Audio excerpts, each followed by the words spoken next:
Good evening, my friends and fellow Utahns. Tonight I am speaking to you for the last time as governor from the parlor of the historic Governor's Mansion. This has been my home for 11 and a half years, and in a few days, this will become the home of Governor-elect Spencer Cox and his family. Serving as your governor has been the greatest honor and privilege of my professional life. It has been an improbable journey for me, and I have not taken a single moment of this experience for granted. I truly thank you for the trust that you have placed in me through my years of service. I've had the opportunity to work with so many outstanding people and extraordinary leaders over the years. Working in the executive branch of government requires people with the ability to work together, to listen to each other, and to reach consensus on important issues. I've had the privilege of working with and learning from great leaders such as John Huntsman Jr. while serving as his lieutenant governor. In turn, I've enjoyed working with my own two very capable lieutenant governors, Greg Bell and Spencer Cox, and the three best chiefs of staff imaginable, Jason Perry, Derek Miller, and Justin Harding. I've worked with dedicated cabinet members, department heads, senior staff, and our great legislators. I'm grateful for the 24,000 state employees who show up to work every day, roll up their sleeves, and go to work to serve the people of Utah. I honor all those in public safety, our first responders, and I salute the men and women of the National Guard who serve our state and our nation. My security detail have done their job with professionalism and in the process have become good friends. I've enjoyed working closely with the great leaders of our business community and the private sector who work hard to bring economic opportunity to the people of our state. There have been many great leaders at the federal, state, and local levels. The result of this combined team effort over the past decade is that our business community is thriving, with new businesses coming in every day, adding to the positive economic impact on the state. Utah is equally blessed in the field of education. Tens of thousands of extremely capable teachers, professors, and administrators have prepared hundreds of thousands of students to be leaders and contributors to our society. But it is the everyday, ordinary people of Utah that have inspired me the most. I am proud not to be just a governor of the people, but of all the people. People who toil and sacrifice and do their best, and do so without a lot of recognition, but add so much to the fabric and success of our great state. The people of Utah are honest, hard-working, and friendly. They are good people who truly care about their neighbors and the well-being of others. That is what sets our state apart. Working beside you and seeing firsthand the goodness and generosity that you have shown one another has really been extraordinary. I've loved visiting the schools in our state and particularly enjoyed the letters from children thanking me for coming and then giving me some very sound, sage advice on how I should run the state. I remember when I got this letter from a third grader. She wrote, "I love animals. Do you like animals? Do you have a pet? You should get a pet. It will help with your self-esteem." I will always remember our centenarians and the wonderful and colorful stories that they would tell me and the wisdom they would share at our annual luncheon.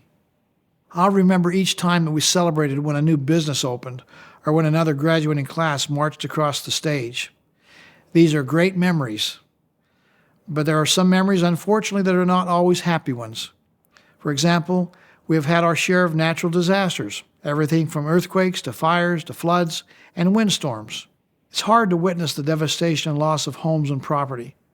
But my heart has always been touched to see the outpouring of kindness and sacrifice made by so many who are willing to roll up their sleeves and give of their time to bring some peace, comfort, and support to those in need.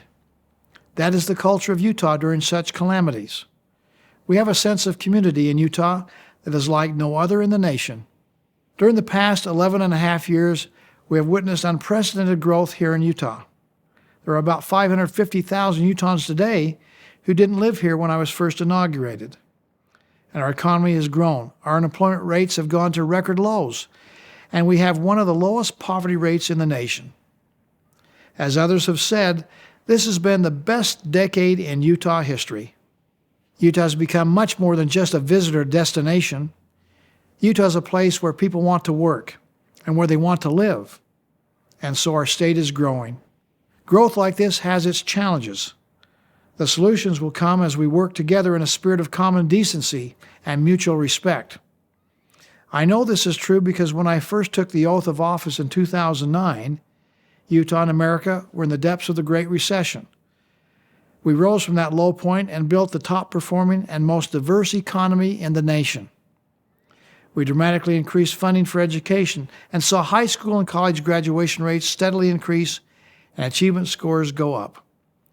In anticipation of growth, we developed a 10-year energy plan and provided for infrastructure expansion at an unprecedented rate. We also recognized that our air and water are priceless resources that were being pushed to the limit. Gratefully, we are now compliant with EPA air requirements and are planning for the next 50 years of our water needs.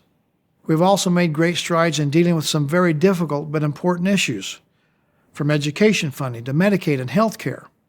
We've made progress in criminal justice reform and improved policies around homelessness, non-discrimination, and racial equality. We are a state of inclusion, and we welcome and embrace diversity. Now, we all know that we are currently suffering through one of the biggest trials in the history of our state, with a global pandemic that has impacted virtually everyone's life. And each of us has faced challenges, whether psychologically, economically, or emotionally. This is not an easy time for anyone, and we all look for the day when health and social normalcy can be restored. With COVID-19 vaccines now being given across our state, there is finally light at the end of the tunnel. But we are still in a very long and dark tunnel. If there was ever a time when we need collaboration and cooperation, it is now. If there was ever a time that compels each one of us to step up and to do our part, it is now. We must stand together with mutual respect and civility for the benefit of all. And we must profoundly reject the politics of divisiveness and acrimony. We have too much at stake to abandon the spirit of working together and community well-being that was forged like iron in the fire by our Utah pioneers 174 years ago. I have great hope and great expectation for Utah and for Utah's future. And I have great hope and great expectations for Governor-elect Spencer Cox and Lieutenant Governor-elect Deidre Henderson. Spencer is deeply rooted in Utah values. He has a great mind and a good heart. He has a strong work ethic from growing up on a farm. And like me, he believes in the people of Utah. I encourage you to stand with him, and he will lead Utah to new heights never before imagined. And like Spencer, who draws tremendous strength and perspective from his family and his wife Abby, I would be remiss if I did not express my deepest, most heartfelt gratitude to my family, and especially to my wife Jeanette, Utah's First Lady, whose constant encouragement and support have lifted me up time and time again. Jeanette's passion for and commitment to our family, to Utah's families, and to the families that are yet to come is boundless. She has certainly been my partner in leading our state. I cannot express enough love or gratitude for her. And thanks to each of you who work daily to make Utah a state like no other. You have given me the opportunity for 16 years to serve as your governor and your lieutenant governor. Thank you for your love, for your prayers, and for your support. As this important chapter in my life now comes to a close, I will be forever grateful for all the good things that we have accomplished and for the opportunity that I have had to work side by side with you. Together, we've accomplished great things by following some of the best advice my father ever gave me. Work will win when wishy-washy wishing won't. I know this is kind of cheesy, but it's a true principle. A good work ethic solves a lot of problems. At this critical time in our history, I would ask you to please share the stories of what has made this state great with your children. Teach them to honor and to respect and to revere those who have gone before, those who have sacrificed to make this state the best place on earth to live, to work, and to raise a family, and to have the opportunity to find true success in all aspects of life. Utah is and can continue to be that beacon of light and hope for others to look up to and to learn from. I love this state. I love the good people of this state. It's been the greatest honor imaginable for me to be able to serve you. My prayer is that God will bless you, my fellow Utahns, and that He will bless this great country of America, and that He will continue to bless the great state of Utah.